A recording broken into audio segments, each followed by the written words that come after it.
জাতীয় বাজেটে রাজস্ব আদায়ের উচ্চ লক্ষ্য, রেকর্ড পরিমাণ ঘাটতি এবং ব্যাংক হিসাব খোলায় টিআইএন বাধ্যতামূলক করার মতো গুরুত্বপূর্ণ প্রস্তাবনা নিয়ে চলছে ব্যাপক আলোচনা সমালোচনা। সরকার বলছে অর্থনীতিকে আরও শক্তিশালী ভিত্তির উপর দাঁড় করাতেই এসব পদক্ষেপ নেওয়া হয়েছে। তবে অর্থনীতিবিদরা মনে করছেন লক্ষ্য নির্ধারণের চেয়ে চ্যালেঞ্জ হচ্ছে তা বাস্তবায়ন। রাজস্ব আদায় কতটা বাড়বে, ঘাটতির অর্থায়ন কিভাবে হবে এবং নতুন করদাতা যুক্ত করার উদ্যোগ কতটা কার্যকর হবে, এসব প্রশ্নের উত্তর খুঁজেছেন সালাউদ্দিন কাদের। ক্ষমতায় এসে প্রথমবারের মতো জাতীয় বাজেট ঘোষণা করেছে বিএনপি সরকার। আগামী অর্থবছরের জন্য রাজস্ব আদায়ের লক্ষ্যমাত্রা ধরা হয়েছে 6,95,000 কোটি টাকা। অন্যদিকে বাজেটে ঘাটতি 2,43,000 কোটি টাকা। রাজস্ব বাড়ানোর পাশাপাশি ঘাটতি নিয়ন্ত্রণ এবং করজাল সম্প্রসারণের বড় লক্ষ্য নির্ধারণ করা হয়েছে। বিভিন্ন অঞ্চলের মধ্যে অর্থনৈতিক, সামাজিক। অর্থনীতিবিদরা বলছেন কর প্রশাসনে দক্ষতা বাড়ানো, কর ফাঁকি রোধ এবং করদাতার সংখ্যা বৃদ্ধি করা গেলে লক্ষ্য অর্জন করা সম্ভব। জিডিপির 5% পর্যন্ত ঘাটতি বাজেট, এটা একটি প্রচলিত নিয়ম। তো 3.6% ঘাটতি বাজেট, এটা সরকারের জন্য সম্ভবত অ্যাচিভ করা সম্ভব। মোটামুটি স্বাভাবিক আকারের একটা বাজেট তারা কিন্তু এটা প্রণয়ন করেছে এবার। তো জিডিপির আকার হিসেবে সেটা 13%-এরও কম। তো সেই হিসেবে আমি মনে করি না যে এই রেভিনিউ টার্গেটটা অনেক বড়, মানে 6,95,000 কোটি টাকার রেভিনিউ টার্গেট ইজিলি ফুলফিল করা যাবে যদি আমরা কিছু রিফর্ম করতে পারি। খুব বড় আকারে রিফর্ম করতে হবে না। তবে সবচেয়ে বেশি আলোচনা হচ্ছে বাজেট ঘাটতি নিয়ে। গত কয়েক বছরের বাজেট ঘাটতি তথ্য বিশ্লেষণ করলে দেখা যায় এবারের অর্থবছরে সর্বোচ্চ ঘাটতির বাজেট প্রস্তাব করা হয়েছে। বিশ্লেষকরা বলছেন উন্নয়ন ব্যয় ও রাজস্ব আদায়ের মধ্যে ভারসাম্য রক্ষা এবং সরকারি ব্যয় শৃঙ্খলা নিশ্চিত না করা গেলে কঠিন হবে বাজেট ঘাটতি বাস্তবায়ন। এই মুহূর্তে তো আসলে ব্যাংকিং খাতের অবস্থা খুব বেশি ভালো নয় আমাদের দেশে। এরকম একটি বাস্তবতায় সরকার যদি বাজেট ঘাটতি মোকাবেলার জন্য বেসরকারি ব্যাংকগুলো থেকে তথা ব্যাংকিং চ্যানেল থেকে ঋণ গ্রহণ করে, তো সেই ক্ষেত্রে বেসরকারি উদ্যোক্তা যারা আছে তাহলে তারা কিন্তু এখান থেকে ঋণটা পাবে না। উন্নয়নশীল দেশগুলো ঘাটতি বাজেটই করে থাকে। আমার যেটা অ্যাপ্রিহেনশনের জায়গা সেটা হলো যে আমরা আসলে ঋণ পরিশোধে সক্ষম কিনা। মানে এই তো আমরা যত দেখেছি যে অতীতে আমরা সবসময়ই ভালোভাবে ঋণ পরিশোধ করেছি, কিন্তু এখন অনেক চাপ রয়েছে। অর্থনীতি কিন্তু পুনর্গঠনের দিকে যাচ্ছে। আগামী 3 বছর লাগবে আসলে পুনর্গঠনে, যেটা অর্থমন্ত্রী বলেছেন। বাজেটে প্রস্তাব করা হয়েছে ব্যাংক হিসাব খোলার সময় করদাতা তথ্য শনাক্তকরণ বা টিআইএন দেয়ার। বিশেষজ্ঞদের কেউ কেউ মনে করছেন এতে সাধারণ গ্রাহক ও ক্ষুদ্র সঞ্চয়কারীরা পদ্ধতিগত জটিলতায় ভুগতে পারেন। ব্যাংক হিসাব খোলার ক্ষেত্রে ট্যাক্স আইডেন্টিফিকেশন নাম্বার বাধ্যতামূলক করা হয়েছে বলে এক ধরনের আলোচনায় আমরা চলে এসেছি। আমার কাছে প্রস্তাব এসেছে। আমার কাছে মনে হয় সরকার চাইলে আরেকটু ধীরে চলনীতিতে যেতে পারত। এমন একটি বাংলাদেশ গড়ে তুলতে হবে। আমানতকারীদের ব্যাংকমুখী করার পাশাপাশি তথ্য প্রযুক্তি ব্যবহারের ভীতি দূর করতে সরকারি উদ্যোগের উপর জোর দিয়েছেন বিশেষজ্ঞরা।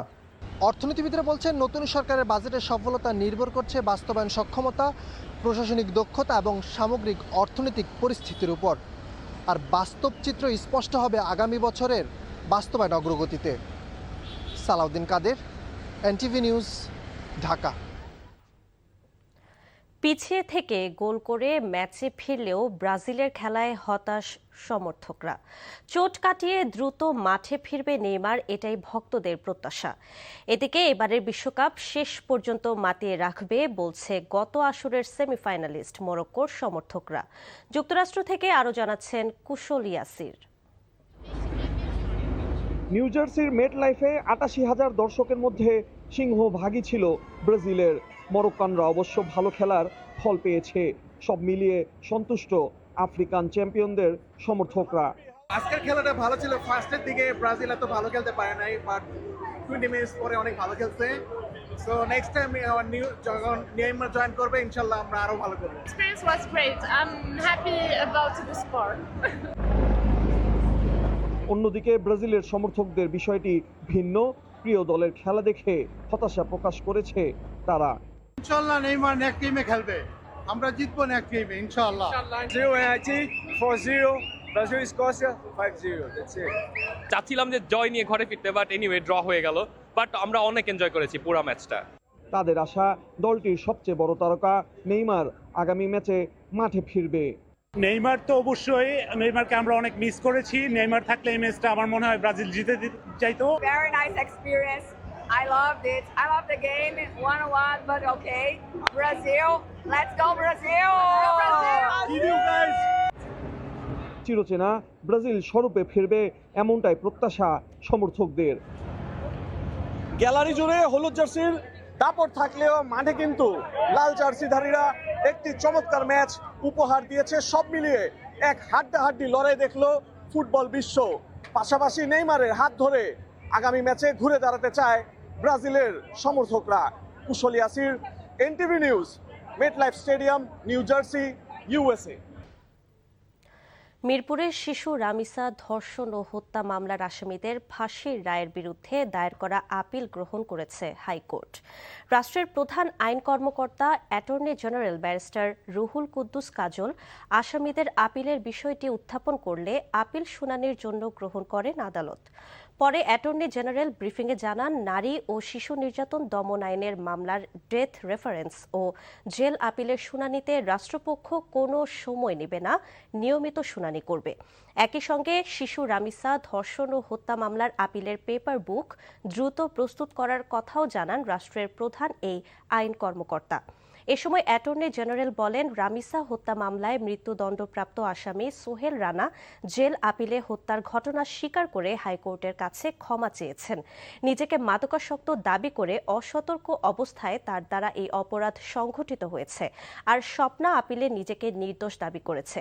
গত ৭ জুন রামিসা হত্যা মামলায় মৃত্যুদণ্ড দেন ঢাকা মহানগর শিশু সহিংসতা দমন ট্রাইব্যুনাল।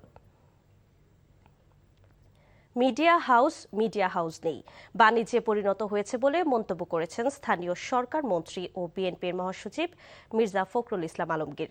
তিনি আরও বলেন, গণমাধ্যম চাটুকারিতায় পরিণত হয়েছে, যা গত ফ্যাসিস্ট সরকারের আমলে সর্বোচ্চ দেখা গেছে।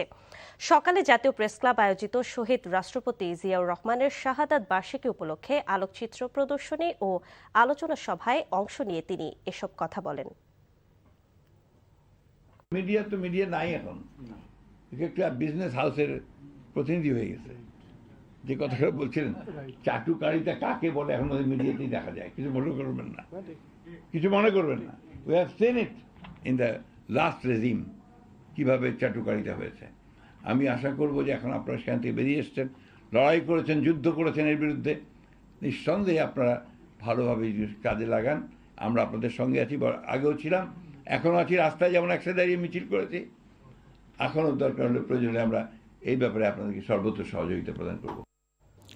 জুলাই গণঅভ্যুত্থানের প্রথম শহীদ রংপুরের বেগম রোকেয়া বিশ্ববিদ্যালয়ের শিক্ষার্থী আবু সাইদ হত্যা মামলায় 2 পুলিশ সদস্যের মৃত্যুদণ্ড বহাল রেখে পূর্ণাঙ্গ রায় প্রকাশ করেছেন ট্রাইব্যুনাল।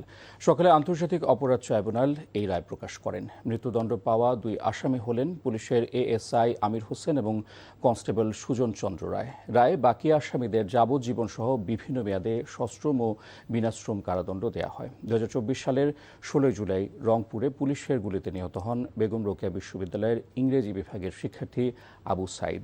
2 হাত প্রসারিত করে পুলিশের সামনে বুক পেতে দাঁড়ানো আবু সাইদের একটি ভিডিও সে সময় সামাজিক মাধ্যমে ব্যাপক ক্ষোভের সৃষ্টি করে।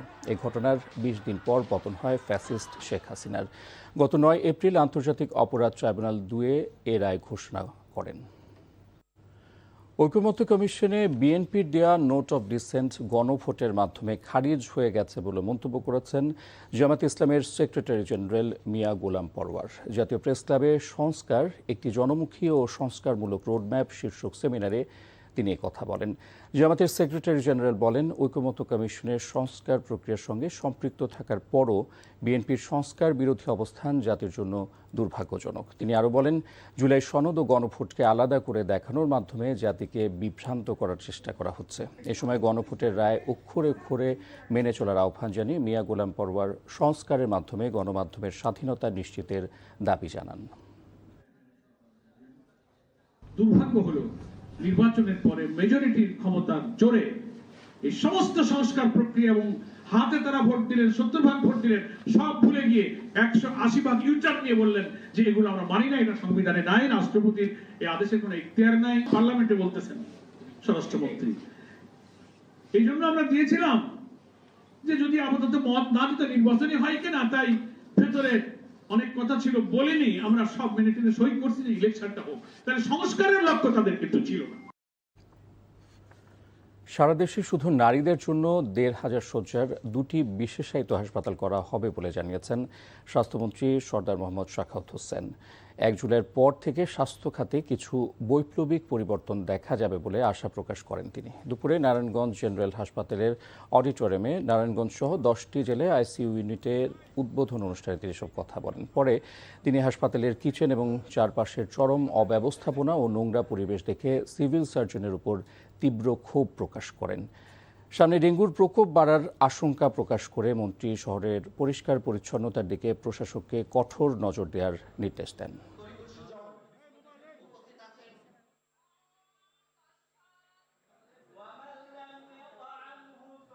সারা বাংলাদেশে 2টা স্পেশালাইজড হাসপাতাল হবে শুধু মেয়েদের জন্য। 1500 বেড করে একটা হাসপাতাল হবে। চেষ্টা করবেন সহজেই রোগীগুলি একেবারে সিরিয়াস না হলে আপনারা উপরের দিকে রেফার করবেন না। ইসলামী ব্যাংক নিয়ে ষড়যন্ত্র মেনে নেওয়া হবে না বলে হুঁশিয়ারি দিলেন ব্যাংকটির গ্রাহকরা। সকালে রাজধানীর দিলকুশা এলাকায় ব্যাংকটির প্রধান কার্যালয়ের সামনে অবস্থান কর্মসূচিতে এ হুঁশিয়ারি দেন তারা। অবিলম্বে ব্যাংকের চেয়ারম্যানকে পদত্যাগের দাবি জানানো হয়। আবারও নতুন করে ব্যাংক থেকে টাকা লুটপাটের জন্য পরিকল্পনা করা হচ্ছে বলে অভিযোগ করেন বক্তারা। দাবি না মানা পর্যন্ত রাজপথে আন্দোলন চালিয়ে যাওয়ার ঘোষণাও দেন তারা। সচেতন গ্রাহক ফোরামের ব্যানারে বেশ কিছু দিন ধরে আন্দোলন করে আসছেন ব্যাংকটির বিক্ষুব্ধ গ্রাহকরা।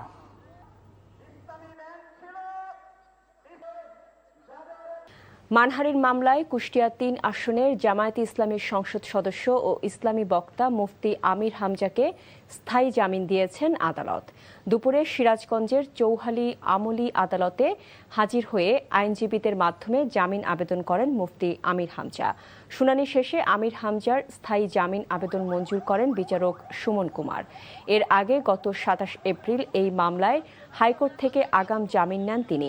বিএনপি নেতা বিদ্যুৎ ও জ্বালানি মন্ত্রী ইকবাল হাসান মাহমুদ টুকুকে নাস্তিক ও ইসলাম বিদ্বেষী বলে মন্তব্য করার অভিযোগে গত ২রা এপ্রিল আমির হামজার বিরুদ্ধে মানহানির মামলা করেন এক আইনজীবী। নির্ধারিত দিনে তিনি আদালতে উপস্থিত না হওয়ায় তার বিরুদ্ধে গ্রেপ্তারি পরোয়ানা জারি করেন আদালত। পলাতক সাবেক পুলিশ মহাপরিদর্শক বেনজির আহমেদকে পাসপোর্ট জালিয়াতির মামলায় সংযুক্ত আরব আমিরাতে পুলিশ গ্রেফতার করেছে বলে সংসদে জানিয়েছেন স্বরাষ্ট্রমন্ত্রী সালাউদ্দিন আহমেদ। বিকেলে অধিবেশনের শুরুতেই ৩০০ বিধিতে দেয়া বক্তব্যে তিনি এই তথ্য দেন।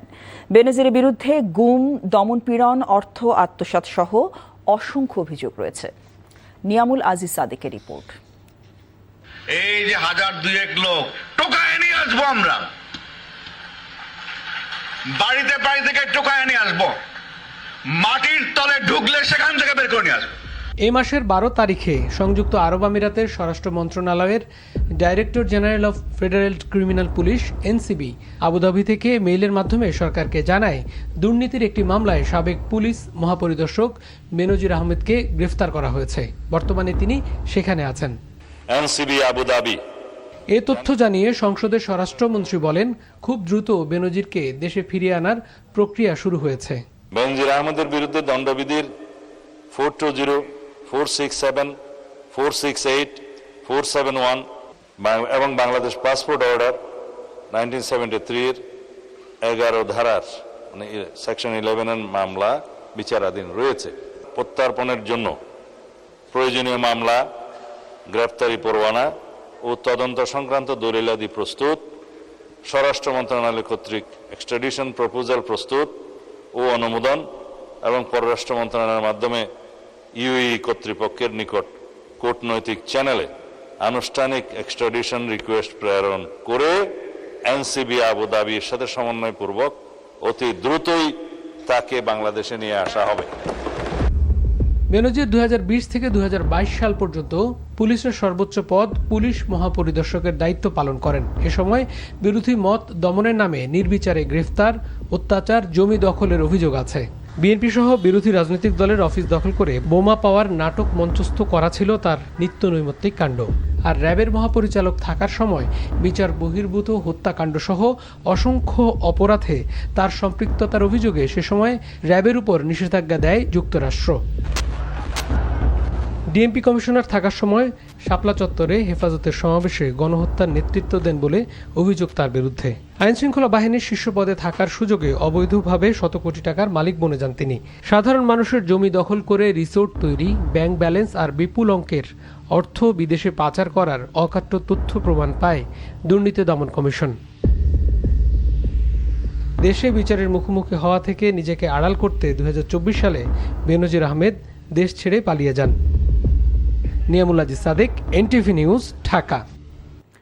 জাতীয় সংসদে ইসলামী ছাত্র শিবিরের এক নেতাকে নিয়ে দেয়া বক্তব্য ঘিরে তুমুল হট্টগোল ও বাকবিতণ্ডা হয়েছে সংসদে বিরোধী দলীয় উপনেতা ও স্বরাষ্ট্রমন্ত্রীর মধ্যে।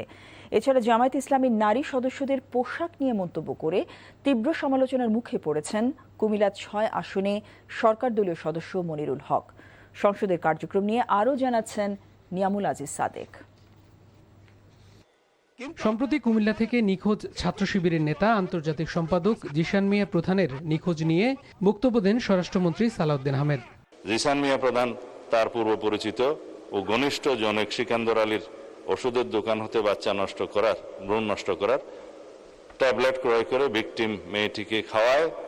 2-3 দিন পরে ভ্রূণ নষ্ট হওয়ায় ওষুধ সেবনের ফলে ভিকটিমের প্রচন্ড রক্তক্ষরণ শুরু হলে এটা আমরা মনে করলাম এই ঘটনা জাতির সামনে প্রকাশ করা দরকার। তার এই বক্তব্যের জেরে সংসদের বিরোধী দলীয় উপনেতা তীব্র আপত্তি জানান। 300 বিধিতে সম্পূরক প্রশ্নের সুযোগ না থাকায় এ নিয়ে শুরু হয় হট্টগোল। পরে এ নিয়ে বক্তব্য দিয়ে উপনেতা বলেন, অনিষ্পন্ন কোনো বিষয়ে সংসদে উপস্থাপনের ঘটনা নজিরবিহীন। এটা বোধহয় বাংলাদেশের পার্লামেন্টের ইতিহাসে এই প্রথম বলেই আমি মনে করি, এবং এটা মনে হচ্ছে আমার কাছে যে মাননীয় স্বরাষ্ট্রমন্ত্রী একটি দলকে কন্ডেম করার জন্য ইন্টেনশনালি এটা এখানে প্রেস করেছে। ঘটনাটা যেটা হয়েছে, আমি এখন জানতে চাচ্ছি যে জিশান এখন কোথায় আছে। পরিস্থিতি নিয়ন্ত্রণে আনতে ডেপুটি স্পিকার কায়সার কামাল সংসদে রুল দেন। বিবৃতি দেওয়ার পরে কুমিল্লার সংসদ সদস্য মনিরুল হকের জামায়াত ইসলামীর নারী এমপিদের পোশাক নিয়ে নেতিবাচক বক্তব্য নিয়ে আবারও উত্তপ্ত হয় সংসদ। মেধাবী দুইজনের বক্তৃতা শুনছি, আগামী দিনে কিছু করতে পারবে, ভবিষ্যৎ আছে, লেখাপড়া জানা, কিন্তু বুঝলাম না তো কারা আপনারা ভিতরে আপনারা এদিকে দেখতে পারেন, আমরা এদিকে দেখলে কি আছে এটা বুঝবো না, এটা ঠিক না। মাননীয় সদস্য প্লিজ পার্সোনাল ফ্রিডম নিয়ে কথা বলা উচিত না, ঠিক না। সংসদীয় রীতিনীতি এবং আমাদের সাংবিধানিক অধিকার সকল কিছু সীমাকে অতিক্রম করে গিয়েছে। উনি ওনার বক্তব্যে প্রথমত সংসদের বিরোধী দলীয় উপনেতা ওনার স্ত্রীকে নিয়ে উনি কটাক্ষ করেছেন। মাননীয় স্পিকার, প্রত্যেকটা ব্যক্তির গণতান্ত্রিক রাষ্ট্রে তার ধর্মীয় স্বাধীনতা রয়েছে, পোশাকের স্বাধীনতা রয়েছে। উনি একজন সংসদ সদস্য হিসেবে সেই স্বাধীনতাকে লঙ্ঘন করে এই ধরনের হীন বক্তব্য দিয়েছেন, ওনার হীন মানসিকতার পরিচয় পেয়েছে। রোববার বিকেলে 2025-26 অর্থ বছরের সম্পূরক বাজেটের উপর সাধারণ আলোচনা শুরু হয়। Niamul Aziz Sadek, NTV news, Dhaka. করের আওতা বাড়ানোর অংশ হিসেবে প্রান্তিক ব্যবসায়ীদের বেচাকেনার উপর কর দিতে হবে বলে জানিয়েছেন জাতীয় রাজস্ব board chairman Abdur Rahman Khan. Economic reporters forum ERF এর বাজেট বিশ্লেষণ সেমিনারে তিনি কথা জানান। তবে হয়রানি রোধে এই শ্রেণী করদাতাদের রিটার্ন দিতে হবে না, একই সাথে তাদের ব্যবসায়ের হিসাব রাখার জন্য একটি সফটওয়্যার তৈরি করে দেওয়া হচ্ছে বলেও জানান এনবিআর চেয়ারম্যান। করদাতাদের কাছ থেকে জোর করে নয়, বরং সম্পর্ক তৈরি করে রাষ্ট্রের উন্নয়নে অর্থ নেওয়া হবে বলেও জানান তিনি। বিনিয়োগ বাড়ানোর জন্য প্রস্তাবিত বাজেটে নীতিগতভাবে অনেক পরিবর্তন আনা হয়েছে বলেও জানান আব্দুর রহমান খান।